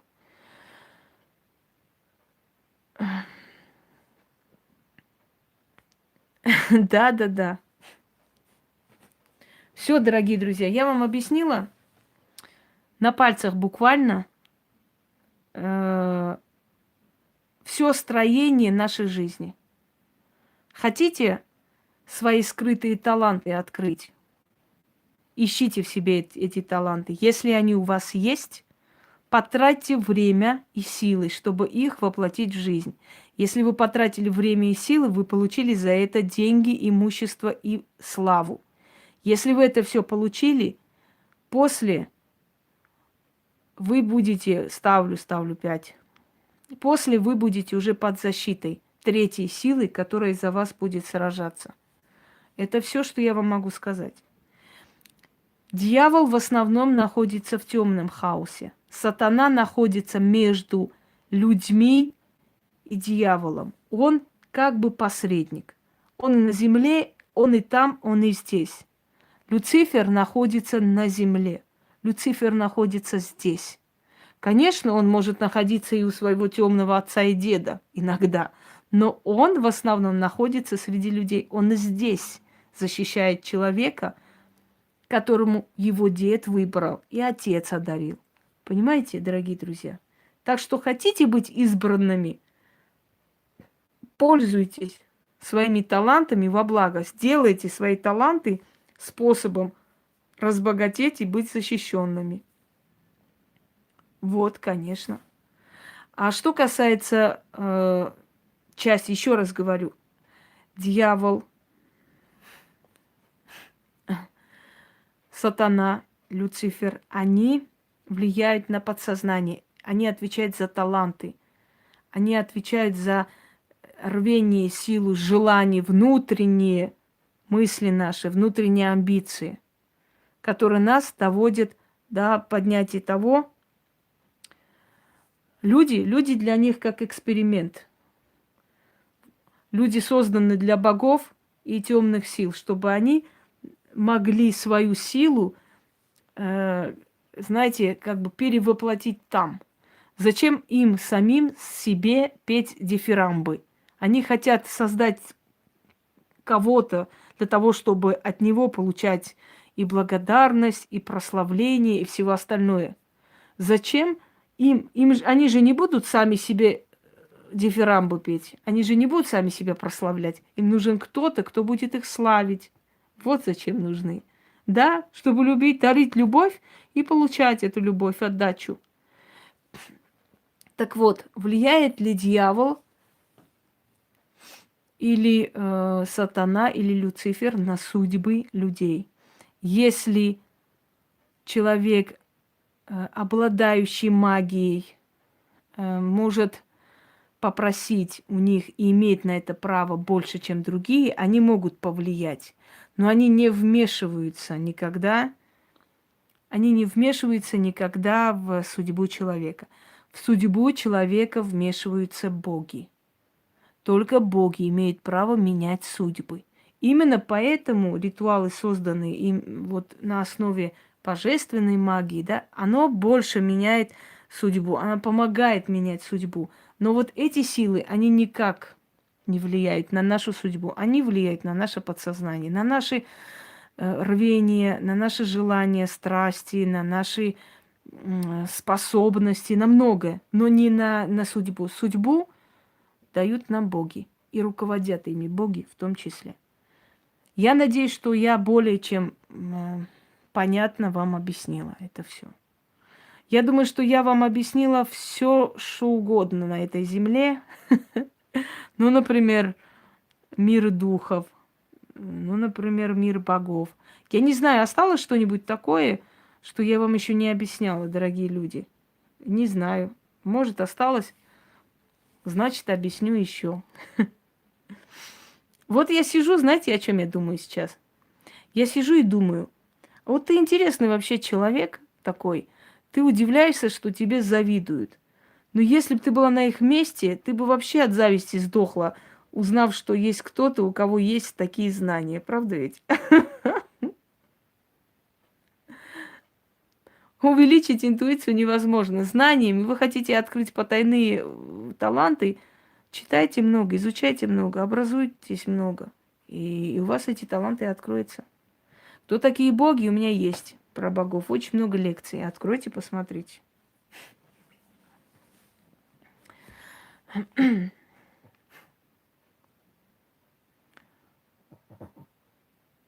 Да, человеческими чувствами, скорее амбициями, желаниями подняться, власть, деньги. Покажите мне человека, который не хочет быть богатым, иметь власть и деньги. Мало таких людей. Очень мало. Спасибо, благодарю.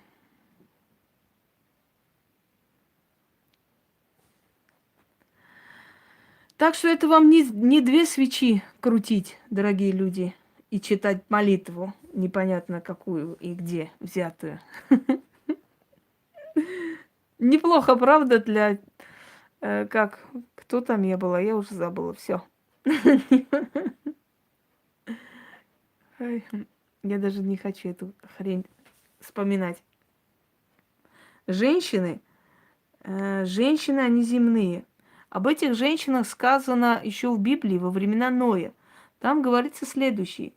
И полюбили сыны Божии дочерей человеческих, и сошли с ними, помните, из Фалины, великаны, которые описываются в Библии, и их убил потоп, как бы, на самом деле. Библия – это всего лишь переписанная история всего того, что я вам рассказываю, потому что евреи, находясь в Вавилонском плену 100 лет, больше 100 лет, они очень много взяли оттуда из книги мертвых, из древние песнопения, древние и тексты и так далее, и переделали под себя. Поэтому очень много вам напоминает Библию. На самом деле это более древнее, чем Библия. Что думает о иллюминатах, реальный или просто очередной раздутый фейк? Давайте об этом потом будем говорить, потому что я сейчас не расположена об этом разговаривать. Это целая лекция, которая требует времени. И я сейчас не хочу сбиваться. Но я расскажу как-нибудь. Почему? Их женщин можно узнать. Я как-нибудь вам расскажу о невестах дьявола. Кто такой Аллах? Ну, Аллах – это тот же самый Бог, который у христиан есть Яхве, скажем так. Еврейский Бог, который принят и у евреев, и у христиан. Это же 3 религии, которые созданы на одной почве.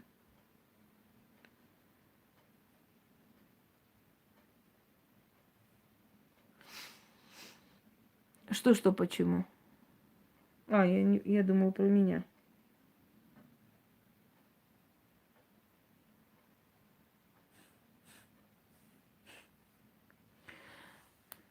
Если вы имеете в виду там посвященных людей, да, масонская ложа тоже считали, что масоны правят миром. А я хочу вам сказать, что это созданная легенда для того, чтобы отвлечь людей от всех виноватых. Вот и все. Это очень удобная легенда. Запомните одну вещь. Если власти не будет выгодно что-то, это что-то никогда не будет в вашем распоряжении. Иногда пишут, власти удаляют, власти запрещают это, запрещенные ролики, быстро смотрим, иначе пока не удалили и так далее. Если бы власти не было это выгодно, они бы не допустили до эфира такие ролики, не то чтобы удаляли, понимаете? Они вообще убрали бы с лица земли и мира того, кто создал этот ролик. Согласны со мной? Поэтому это все просто легенды, которые отводят от истины, от правды, от виноватых. Я не про вас говорю, вы меня не поняли. Я говорю о тех людях, которые пытаются своими тупостями затмить мои знания. Вот о чем я говорю. Но это, конечно же, это глупо. О чем тут говорить?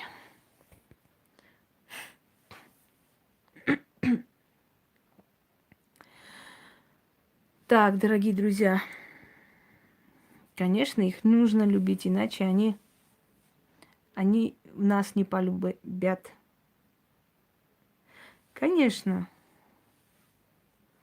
РЕН-ТВ и прочие каналы у нас сейчас, мне кажется, абсолютную чушь и ересь несут, и причем специально. О чем речь, никто тебе не обязан говорить, о чем речь. Кто ты такой вообще, чему болотное? Пошел вон отсюда. Пришел еще тут, объясните ему, о чем речь. Пошел вон. Я слушаю ваши вопросы напоследок. Не, ну пришел такой валяжный, о чем речь? Ну-ка расскажите ему тут.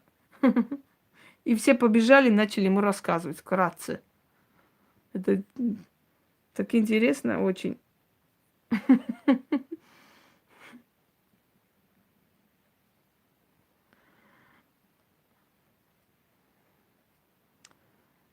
Сказал, где сказал? Вас не имеете в виду?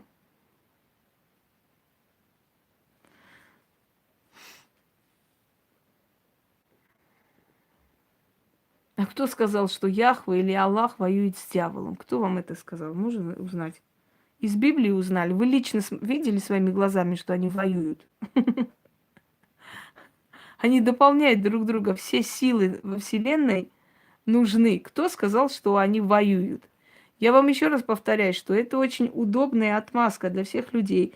Дьявол меня попутал, это сатана виноват, это шайтан такой. Мы же хорошие, а шайтан нас путает. Но никто же тебя не заставляет пойти и кого-то обворовать, правда? Нет, шайтан меня заставил. Мгм. Если ты просто так воруешь, это ты вор. А если ты воруешь во имя Бога и во славу Его, ибо да светится имя Твое и так далее, значит, ты святой человек, правильно? Если ты просто идешь на поход, ты обычный грабитель, мародер. А если ты этот поход назовешь священный крестовый поход, это будет что?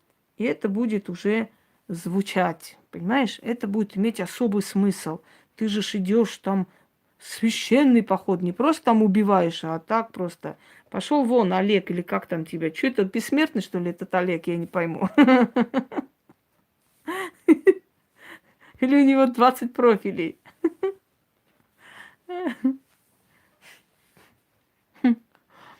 Мы про это тоже поговорим.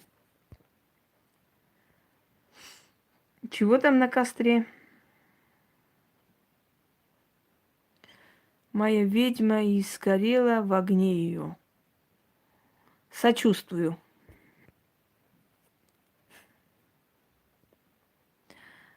Так. Да, все прекрасно, но дело в том, что их поколения потом будут за эти пытки и убийства страшно отвечать.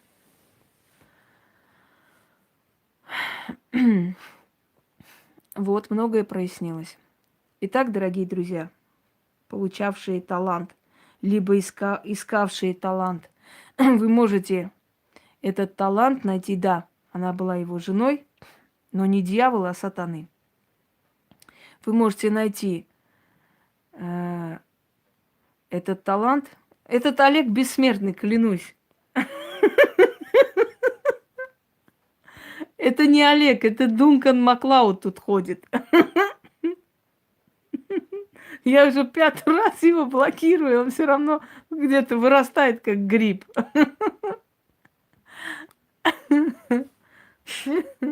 Твою мать, горец хренов.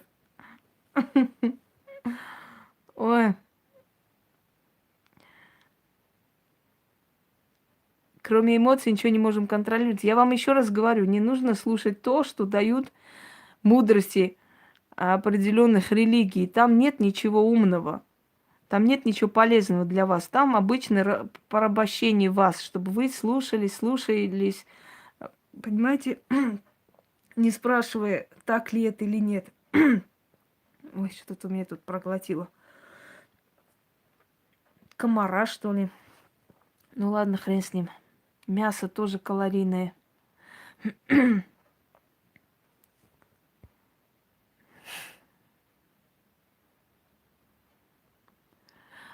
Все поняла, я разблокирую. А я думаю, что этот Олег какой-то...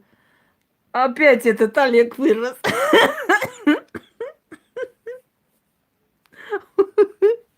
У него, как у Кощея Бессмертного, 20 жизней.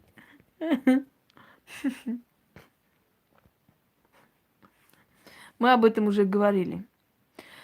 Ну, сгорело, что делать теперь? Ну, такая судьба, значит, была у твоей ведьмы. Что делать? Да, рабам и легче управлять. Вот отсюда и... Да. Знаете, да, когда грузин торгует помидорами, милиция пришла, его выгнали, он пошел бедный. Через 15 минут приходит, он опять стоит с помидорами. Он опять его гонит, тот ушел. Третий раз приходит, говорит, слушай, ты чё, меня не слышишь? Нет, я уже тебя который раз гоню. Ты почему опять сюда приходишь? Потому что я горец, я бессмертный. Понимаешь, теперь то же самое, с помидорами своими сунулся опять.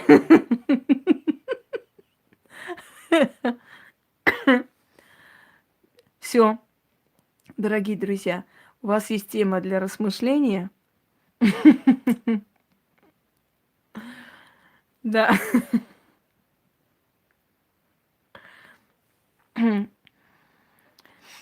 У вас есть тема для размышлений, поэтому я вас оставляю вместе с вашими мыслями.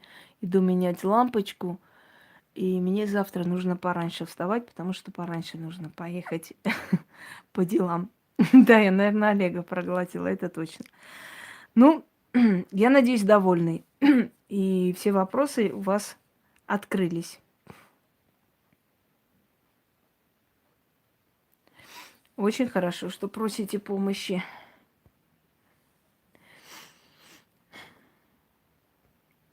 Спасибо, и мне приятно.